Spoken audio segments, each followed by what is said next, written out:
Salutations! Retenez bien ce que je vais vous dire dans cette vidéo parce que ça pourrait se produire et peu de gens sont prêts. Vous n'êtes clairement pas prêts. Et surtout, débutez lors de la WWDC 2022, la conférence des développeurs d'Apple, enfin la conférence d'ouverture, le 6 juin prochain, ouais la semaine prochaine. Vous connaissez tous l'iPhone, une vraie révolution sur le marché de la tech.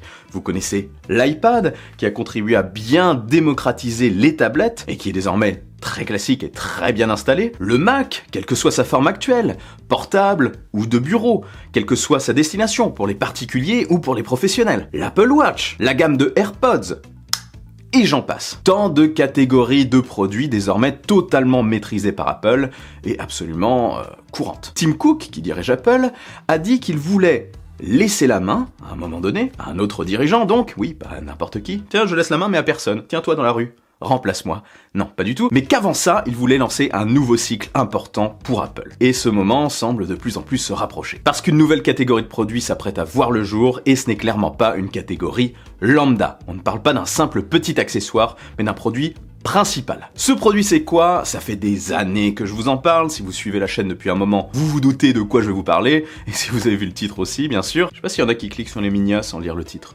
Possible. Une catégorie de produits dont je sens le potentiel depuis un moment, un potentiel énorme et totalement infini pour moi. Je lis aussi par-ci, par-là, des informations qui me disent que ça frémit de plus en plus. Et là, c'est même plus du frémissement, hein, c'est du tremblement de terre. Et je lis aussi des retours de certains intervenants de la Silicon Valley, des choses qui sont un petit peu invisibles aux yeux du public, et ça bouge. Les grands noms de la tech le savent, une nouvelle phase arrive. La VR, mais pas que, parce que la VR n'est qu'une partie émergée de l'iceberg. La partie immergée est colossal. Ce n'est qu'une broutille, ouais, clairement. On parle ici de la réalité mixte, la réalité virtuelle, la réalité augmentée et l'utilisation des deux à la fois. La possibilité d'utiliser les deux à la fois. Par exemple, ouvrir une fenêtre sur quelque chose de 100% virtuel. Et plein d'applications. On peut pousser notre imagination le plus loin possible sans pour autant arriver au bout, je pense. Mais c'est pas tout, parce que ça sera aussi accompagné d'une grosse partie intelligence artificielle qui aidera le produit à bien intégrer tout le virtuel dans notre environnement réel. Bref, la XR, ou MR, la réalité mixte, va déferler dans le monde tech dans les prochains mois ou années très courtes, à très court terme. Selon moi, déjà, ça va se passer chez Apple, parce que c'est le sujet de la vidéo. Ça va se passer d'abord chez Apple en 3 grandes phases, 3 grands lancements, 3 grandes conférences, et bien sûr, ça va lancer le mouvement chez les autres marques, comme c'est le cas à chaque fois. Le premier de ces grands événements pourrait donc être la WWDC 2022, en tout cas c'est ce qui se dit. Ça a été un moment démenti, puis réaffirmé, et à l'approche de cette conférence, il semblerait, enfin certaines informations sembleraient indiquer qu'Apple présentera un nouvel OS lors de la conférence d'ouverture de la WWDC 2022. Reality OS. Ouais, c'est le nom qu'a fuité dans iOS apparemment. Reality OS sera donc comme iOS pour l'iPhone, iPadOS pour l'iPad, macOS pour le Mac, tvOS pour l'Apple TV, watchOS pour l'Apple Watch, l'OS destiné à une toute nouvelle gamme de produits. Moi j'aime bien appeler le casque hybride dont on parle souvent Apple Reality. C'est une possibilité, iPadOS c'est pour l'iPad, macOS c'est pour le Mac. Pourquoi Reality OS ne serait pas pour l'Apple Reality? Stop, c'est le mois du futur, enfin le mois du passé. Enfin le mois du passé, mais moins du passé que celui que vous avez vu juste avant. En fait, c'est le mois qui est en train de monter la vidéo. Là, je suis actuellement vraiment en train de monter la vidéo. J'ai pris ma caméra et mon micro, je les ai calés complètement à l'arrache, comme vous pouvez le constater. Parce que pendant mon montage, une petite information, enfin une grosse information est tombée et il fallait forcément que je réagisse à ça et que je l'ajoute dans cette vidéo pour qu'elle soit la plus complète possible. Et oui, je porte des lunettes quand je fais du montage, c'est des lunettes anti-lumière bleue, ça évite que je devienne aveugle en fait. Voilà. Ming-Chi Kuo, toujours très bien informé sur le secteur, affirme qu'il n'y aura pas de présentation de Reality OS lors de la WWDC 2022. Je vais donc vous dire ce que j'en pense. Je pense que oui déjà, ça peut ne pas être présenté lors de cette conférence. Ça peut ne pas être présenté lors de la WWDC 2022. J'aime bien le répéter, WWDC 2022. Non, j'arrive même pas à le dire. Parce que oui, avec du recul, présenter l'OS bien en amont de la présentation des produits, c'est peut-être un peu risqué pour Apple. Il pourrait se faire copier en fait juste avant la présentation des produits, et il vaut peut-être mieux présenter l'OS, le dévoiler en même temps que le casque. Mais ça veut pas dire qu'on n'en verra pas lors de la conférence, et dans les jours et les semaines et les mois qui suivront. Parce qu'Apple peut faire autre chose, c'est-à-dire ne pas présenter l'OS, mais sortir une tonne de kits de développement pour cet OS, en parallèle des ARKit, etc., plein d'autres kits de développement qui pourraient permettre aux développeurs d'avancer quand même sur le projet. Ils sauraient que quelque chose arrive, ils sauraient qu'un nouvel OS, un nouveau produit arrive, sans savoir exactement à quoi il ressemblera. Mais il pourrait développer des choses. Et ça serait pas bête parce que ça permettrait de faire monter progressivement l'attente, parce que certains développeurs fouillent très loin, et nous dévoileraient des choses au fur et à mesure des mois. Tiens, regardez ce que j'ai découvert, le futur OS d'Apple permettra probablement de faire ça. Donc ils creuseraient au fur et à mesure des mois, et nous on aurait des petites infos croustillantes progressivement. J'ajouterais, pour dire qu'il y aura quand même des choses en lien avec la réalité mixte, la réalité augmentée, etc., que le carton d'invitation, enfin l'invite sur le site d'Apple, permet de découvrir des cartes, un jeu de cartes, des boosters. On peut s'amuser avec, c'est plutôt sympa, et de mémoire, Apple n'est jamais allé aussi loin sur un carton d'invite. Il y a toujours des trucs en réalité augmentée, mais là c'est quand même assez poussé. Donc je pense que même s'il n'y a pas Reality OS, il y aura des choses à se mettre sous la dent. Voilà, et l'OS arrivera plus tard dans tous les cas. Bref, je continue mon montage, je relaisse la main au mois du passé.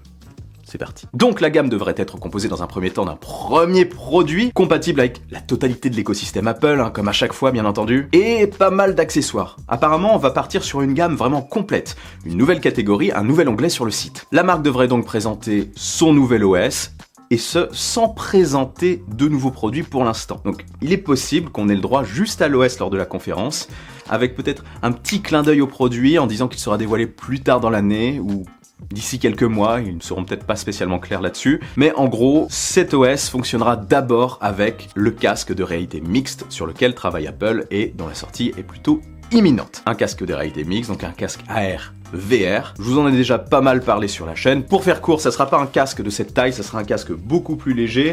Vous pouvez imaginer peut-être plus quelque chose qui ressemblera à des lunettes de ski, avec juste une sangle élastique, bardée de capteurs et de caméras haute restitution, 2 écrans 4K pour afficher du virtuel dans notre environnement réel sans avoir réellement l'impression d'avoir un casque sur la tête, donc une très faible latence, voire une latence quasi inexistante. Mais il pourra aussi passer en mode réalité virtuelle totale, genre pour des réunions virtuelles, etc.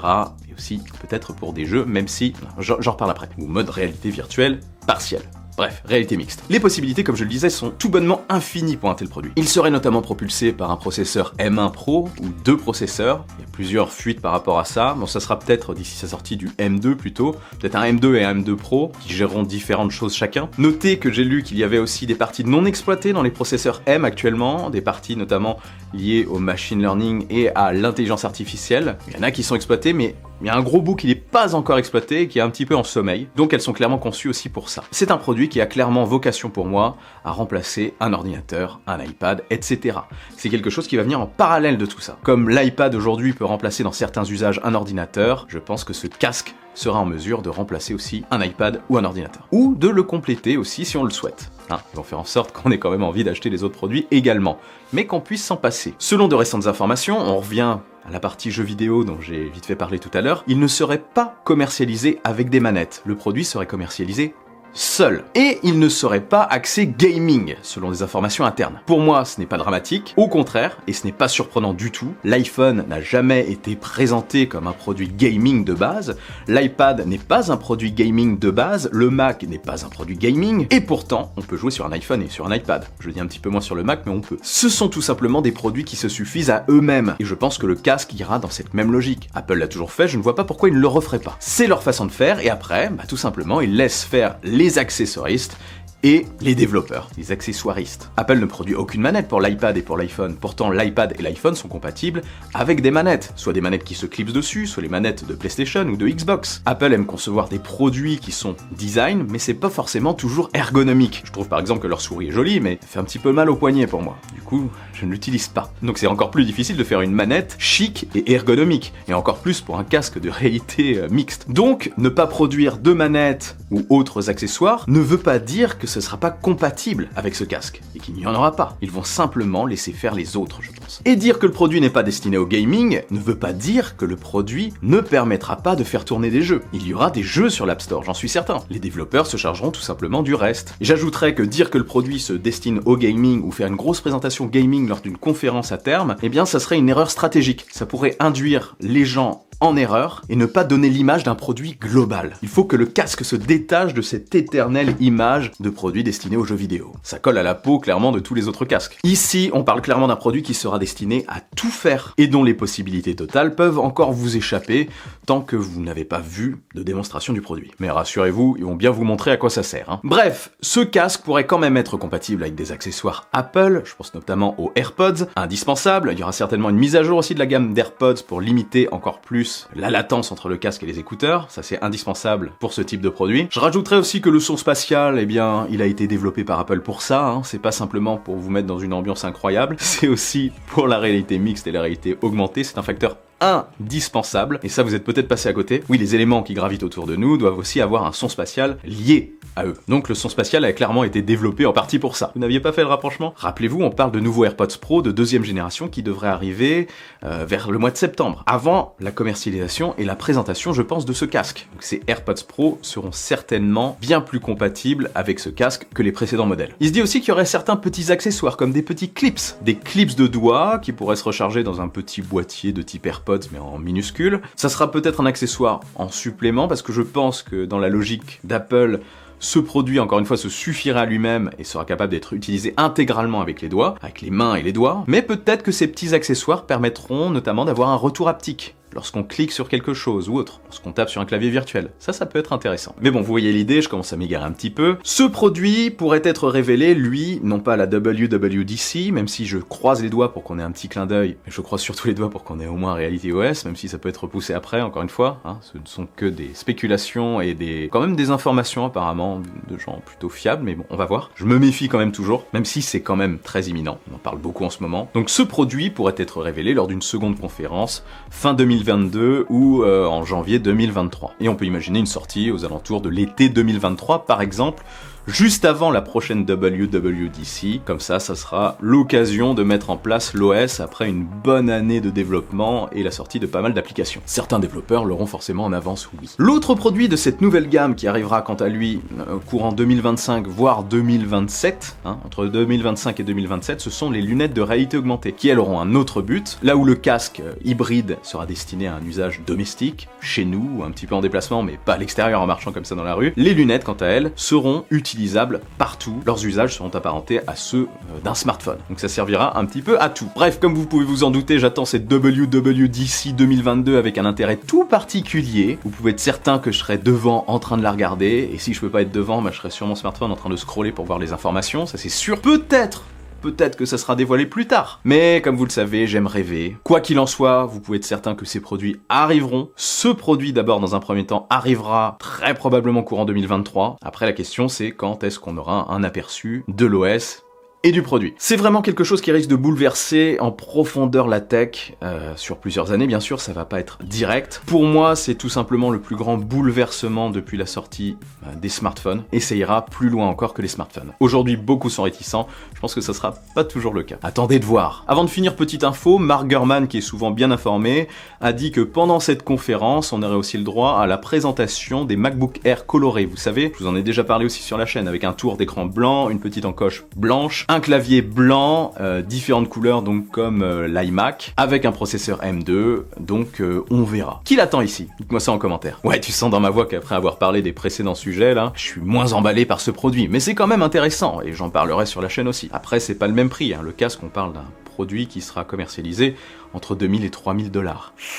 Ça par contre ça va piquer. Mais vous pouvez être certain que d'autres versions moins chères arriveront après. J'ai hâte de vous parler de tout ça sur la chaîne, hein, clairement. Et vous y croyez? Est-ce que vous allez sortir vos popcorn lors de cette WWDC? Punaise, ça fait quand même plus de 5 ans que je vous parle de cette technologie, j'ai vraiment hâte que ça sorte. Au moins une petite miette. En tout cas, vous n'imaginez pas à quel point je vais être dingue quand tout ça va arriver. Clairement, je vais tout éplucher. Bref, avant de partir, n'oubliez pas le bon pouce en l'air qui claque, l'abonnement qui fait plaisir. Je suis aussi sur les réseaux sociaux, sur Twitter, sur Insta, sur TikTok, partout à la fois. Vive la technologie, vive le futur, et surtout, c'est important, n'arrêtez jamais de rêver.